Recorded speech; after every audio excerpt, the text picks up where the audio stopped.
안녕하세요. 오늘은 경기도 학교에서 지금 벌어지고 있는 정말 중요한 변화, 바로 2026년을 향한 다문화 교육 계획에 대해 한번 깊이 파고 들어가 보려고 합니다.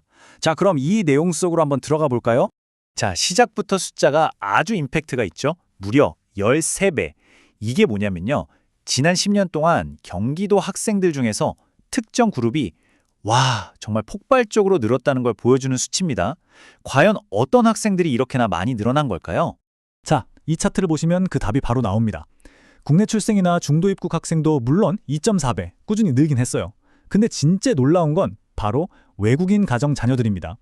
2014년에 한 1,700명 정도였는데 2025년엔 22,000명이 훌쩍 넘어요. 이게 계산해보면 무려 13배가 늘어난 거죠. 바로 이게 지금 교육 현장이 마주한 변화의 핵심이라고 할 수 있겠습니다. 그러니까 이 숫자는 그냥 단순한 통계가 아니에요.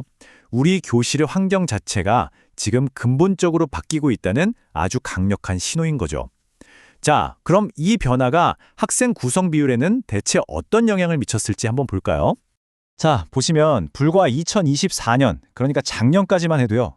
다문화 학생 중에서는 국내에서 태어난 학생들이 거의 78% 압도적이었죠. 외국인 가정 자녀 비율은 한 11% 정도? 이 정도 수준이었습니다. 자, 그런데요. 진짜 놀라운 건 바로 이겁니다. 단 1년 만에, 정말 딱 1년 만에 상황이 완전히 뒤바뀌었어요. 외국인 가정 자녀 비율이 11%에서 무려 39%로 정말 수직 상승을 한 겁니다. 이젠 교실에 다문화 학생이 3명 있으면 그중 1명 이상은 외국인 가정의 자녀라는 얘기가 되는 거죠. 교실 풍경이 얼마나 빠르게 바뀌고 있는지 좀 실감이 나시나요? 이렇게 상황이 급변하니까 당연히 교육 시스템에도 새로운 과제들이 생길 수밖에 없겠죠. 갑자기 한국어가 서툰 학생들이 늘어나면서 생기는 이 언어 장벽 문제, 그리고 안산이나 시흥 같은 특정 지역에 학생들이 확 몰리는 현상, 또 어쩌면 학교 안에서 아이들끼리 그룹이 나뉘는 그런 사회적 분리 가능성까지 정말 해결해야 할 문제들이 한두 가지가 아닙니다. 그래서 이 계획에서 우리가 꼭 알아둬야 할 핵심 용어가 하나 등장합니다. 바로 다문화 밀집 학교라는 건데요. 말 그대로 다문화 배경 학생들이 30% 이상으로 아주 밀집된 학교를 말하는 거예요. 2025년 기준으로 경기도에만 벌써 이런 학교가 70곳이나 된다고 하고요. 이 숫자는 앞으로도 계속 늘어날 전망입니다.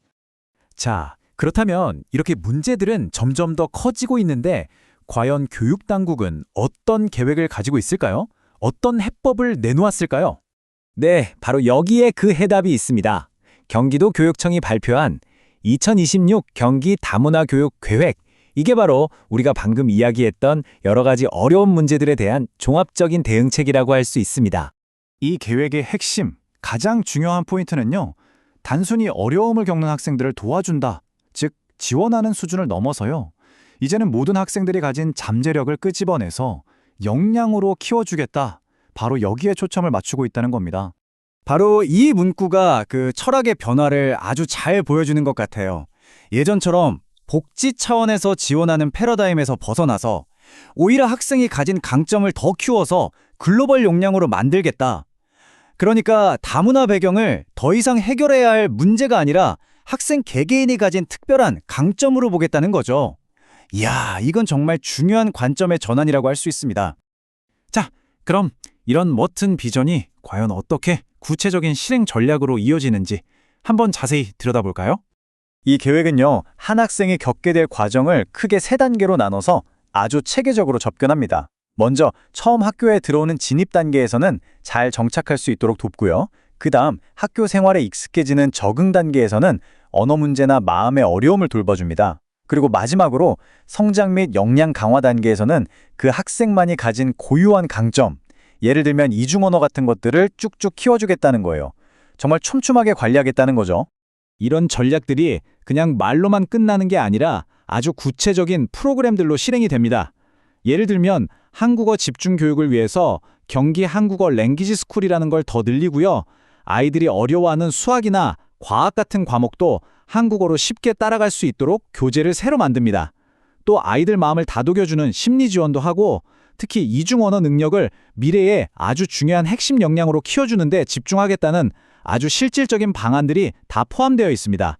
자, 그럼 이제 마지막으로 이 계획이 단순히 다문화 학생들만을 위한 정책이 아니라 왜 우리 사회 전체에 중요한 의미를 갖는지 한번 짚어보겠습니다. 이게 왜 우리 모두에게 중요한 걸까요? 자, 이 표를 보시면 그 차이가 한눈에 들어오죠. 왼쪽이 기존 방식, 오른쪽이 새로운 비전입니다. 예전에는 어떻게든 한국 사회에 빨리 녹아들게 하는 동화나 부족한 걸 채워주는 복지에 가까웠다면 이제는 다릅니다. 각자의 다름을 존중하면서 함께 가는 통합, 그리고 부족한 점보다는 개개인이 가진 강점을 키우는 데 집중하는 거죠. 이건 그야말로 수동적으로 대응하던 모델에서 능동적으로 미래를 만들어가는 모델로의 완벽한 전환이라고 볼 수 있습니다. 결국 이 모든 노력들이 향하는 최종 목표는 아주 명확합니다. 어떤 배경을 가졌든 상관없이 모든 학생들이 각자의 재능을 마음껏 펼쳐서 우리 사회를 더 다채롭고 세계적인 사회로 만드는 데 기여하는 인재로 성장할 수 있도록 하겠다. 바로 이겁니다. 이건 단순히 교육 정책을 넘어서 우리 공동체의 미래 인재와 사회의 틀 자체에 대한 아주 중요한 투자라고 할 수 있겠죠.